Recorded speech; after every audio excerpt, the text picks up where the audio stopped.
Здравейте хора! Днес реших да говоря за Изабел Желева, както още сте разбрали по заглавието.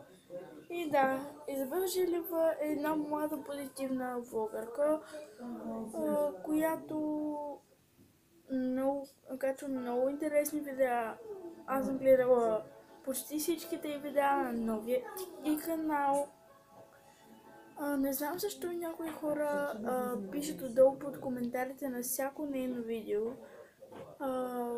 От сорта на, цитирам, ти си толкова дебела, някакви такива неща, не си на 14, как подхвърляш тези гримове, такива неща.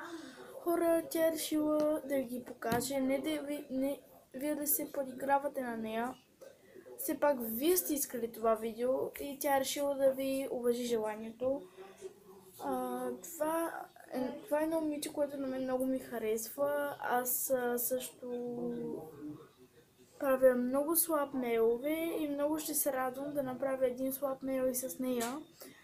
Доста пъти писах, но не знам защо не ми отговаря. Изабел, ако гледаш това видео,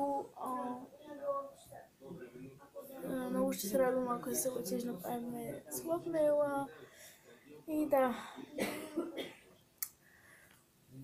Общо взето това беше, но това момиче не е хубаво да се подигравате общо взето на всички, защото някой може да са по-пълни, някой може да са слаби. Даже аз не съм толкова слаба, но все пак. Да. Например, на едно нейно видео. Не ми е приятно да говоря така толкова гадни неща, ама все пак да се научи да не обиждате толкова много хората. На едно видео на момиче без снимка, както мене, беше коментирало, изглеждаше като кюфте. И това не е хубаво, защото тя се е обидила, може да не го изразява, но все пак се е обидила. Аз мисля, че ако спрете с обидите, тя ще ви хареса. Не, че сега не ви харесва, но според мен сега ви е обидена, ако може така да се изразя. Но да, много ще зарадвам Изабела, ако направим този слаб мейл.